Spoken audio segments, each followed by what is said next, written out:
नमस्ते दोस्तों। आज का वीडियो शुरू करने से पहले आप सभी लोगों को दिल से बहुत बहुत धन्यवाद। आप लोगों ने जो मेरी लास्ट वीडियो को प्यार दिया, बस इसी तरह आप अपनी कृपा मुझ पर बनाए रखना। चलिए आज का वीडियो शुरू करते हैं।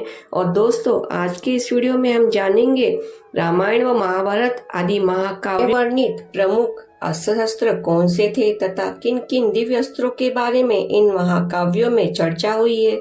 शायद ही कोई महाभारत की लड़ाई से अनजान लोग ऐसा कोई नहीं जिसने इसके बारे में न सुना हो। इसे भारत की सबसे बड़ी लड़ाई माना जाता है। इस जंग का विवरण बहुत ही बारीकी से किया गया है। उससे ही पता चलता है कि उस समय किन हथियारों से ये युद्ध लड़ा गया था। तो चलिए आज आपको बताते हैं महाभारत में कौन कौन से खतरनाक हथियारों का इस्तेमाल किया गया था। सबसे पहले जानते हैं सुदर्शन चक्र के बारे में। प्राचीन कथाओं के अनुसार सुदर्शन चक्र को ब्रह्मांड के सबसे शक्तिशाली हथियारों में से एक कहा जाता है। यह भगवान विष्णु की तर्जनी उंगली में रहता है। कहा जाता है कि भगवान विष्णु ने इस सुदर्शन चक्र को पाने के लिए हजारों साल तक कठोर तपस्या की थी। उनकी इस तपस्या पर भगवान शिव की नजर पड़ी और उन्होंने भगवान विष्णु को कुछ भी मांगने के लिए कहा। इसके बाद भगवान विष्णु ने भगवान शिव से एक ऐसा शक्तिशाली हथियार मांगा जिससे सभी असुर मारे जा सके। हाँ, तब जाकर उन्हें भगवान शिव ने सुदर्शन चक्र प्रदान किया। कहते हैं कि सुदर्शन चक्र को जो भी लक्ष्य दिया जाता था वह बिना उसको खत्म करे वापस नहीं आता था। महाभारत में भी श्री कृष्ण के पास ये सुदर्शन चक्र था। दूसरा हथियार है भगवान भोलेनाथ का त्रिशूल। त्रिशूल को हिंदू धर्म में एक आस्था का प्रतीक माना जाता है। हिंदू धर्म के अनुसार ये भगवान शिव का प्रिय और बेहद खतरनाक हथियार है। भगवान शिव अपने साथ हमेशा त्रिशूल को रखते हैं। माना जाता है कि इस हथियार का प्रयोग महाभारत और रामायण काल में दोनों में किया गया था। वहीं इसी हथियार से भगवान शिव ने अपने पुत्र गणेश का सर भूलवश धड़ से अलग कर दिया था। भाले की तरह दिखने वाले इस त्रिशूल में आगे की ओर 3 तेजधार चाकू लगे होते हैं। तीसरा हथियार है पाशुपता अस्त्र। त्रिशूल की तरह पाशुपता अस्त्र भी भगवान शिव का ही अस्त्र है। यह हथियार अविश्वसनीय रूप से बहुत ही विनाशकारी माना जाता है। कहा जाता है कि यह इतना घातक है कि पूरी सृष्टि को नष्ट करने की क्षमता रखता है। यह दिखने में एक तीर की तरह है जिसको चलाने के लिए एक धनुष का प्रयोग किया जाता है। भगवान शिव ने पाशुपता अस्त्र को महाभारत के नायक अर्जुन को दिया था। वह बात और है कि अर्जुन ने इस हथियार का दुरुपयोग महाभारत के युद्ध में नहीं किया। अगर वह इस हथियार का प्रयोग कर देते तो पूरी दुनिया नष्ट हो सकती थी। चौथा हथियार है ब्रह्मास्त्र।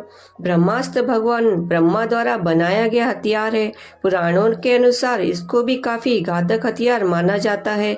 एक बार अगर यह किसी पर छोड़ दिया जाए तो फिर इसे रोक पाना मुश्किल होता था। इसको बहुत ही विशेष स्थिति में प्रयोग किया जाता था। यह किसी परमाणु बम से कम नहीं था। चूंकि ब्रह्मदेव को सनातन धर्म में सृष्टिकर्ता माना जाता है, इसलिए ब्रह्मास्त्र को धर्म और सत्य को कायम रखने के उद्देश्य से बनाया गया था। ऐसा माना जाता है कि जिस जगह पर इसका इस्तेमाल किया जाता है वह जगह सालों तक बंजर रहती है और उस जमीन के आसपास जीवन का अस्तित्व नहीं रहता। वहीं वहां रहने वाली महिलाएं बांझ हो जाती थी। एक बार महाभारत के युद्ध के दौरान अर्जुन और अश्वत्थामा दोनों ने अपने अपने ब्रह्मास्त्र को अपने तीर से छोड़ दिया था, जिसके कारण सब कुछ नष्ट होने वाला था। वो तो मौके पर व्यासदेव ने आकर इनको टकराने से रोक दिया था। हालांकि बाद में अर्जुन ने अपने ब्रह्मास्त्र को वापस बुला लिया, लेकिन अश्वत्थामा ऐसा नहीं कर पाए। बाद में उन्हें इसके फलस्वरूप ताउम्र धरती पर भटकने का श्राप दिया गया। पांचवा हथियार था ब्रह्मशिरा। ब्रह्मशिरा भी भगवान ब्रह्मा के द्वारा बनाया गया हथियार है। यह उनके सबसे प्रमुख हथियारों में से एक था। ऐसा माना जाता है कि ब्रह्मशिरा ब्रह्मास्त्र से 4 गुना अधिक शक्तिशाली था। महाभारत युग में परशुराम, भीष्म, द्रोण, कर्ण, अश्वत्थामा और अर्जुन को इस हथियार को चलाने का ज्ञान प्राप्त था। हालांकि इन सभी ने इस भयंकर गर्जनों करने वाले अस्त्र को प्राप्त करने के लिए कठोर तप किया था, जिसके बाद उन सभी को यह हथियार प्राप्त हुआ था। छठा हथियार है नारायण अस्त्र। नारायण अस्त्र भगवान विष्णु का ही एक प्रमुख हथियार है, जिसमें लाखों घातक मिसाइलों की शक्ति थी। माना जाता है कि अगर ये एक बार लक्ष्य की तरह निकल जाए तो इसे रोक पाना असंभव ही था।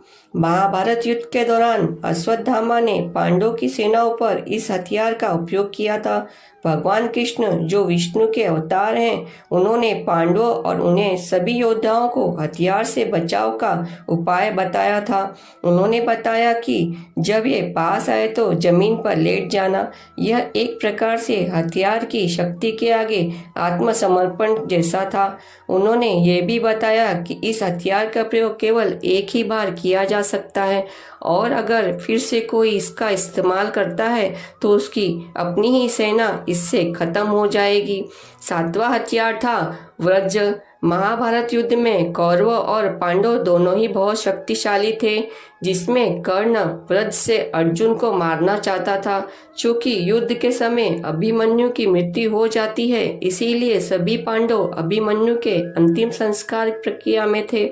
इसका फायदा उठाकर कौरव रात में पांडवों पर हमला कर सकते थे। भगवान कृष्ण इसको समझते थे, इसलिए उन्होंने भीम से उसके राक्षस पुत्र घटोत्कच को बुलाने को कहा। असल में रात के समय में राक्षसों की शक्ति ज्यादा होती है। ऐसे में जब कौरवों ने पांडवों पर हमला किया तो घटोत्कच काल बनकर उन पर टूट पड़ा। हालांकि उससे बचने के लिए मजबूरन दुर्योधन को वज्र का इस्तेमाल करना पड़ा। तो यह थे कुछ खास हथियार जो महाभारत के युद्ध के समय प्रयोग किए गए। कहा जाता है कि यह हथियार आज के परमाणु हथियारों से भी भयानक और खतरनाक थे, जो भयंकर तबाही मचाने की क्षमता रखते थे। महाभारत के नायकों ने इस हथियारों को कठोर परिश्रम के बाद प्राप्त किया था। आधुनिक समय में इस तरह के हथियार भले ही मिथक ही माने जाते हैं, लेकिन इन हथियारों की जानकारी महाभारत जैसे हिंदू धर्म ग्रंथों से मिलती है। दोस्तों, आज को रामायण महाभारत के शस्त्र के बारे में दी हुई जानकारी कैसी लगी? अगर आपको अच्छी लगी हो तो मेरे चैनल को सब्सक्राइब करें, लाइक करें और शेयर करें। आपका कीमती समय देने के लिए धन्यवाद।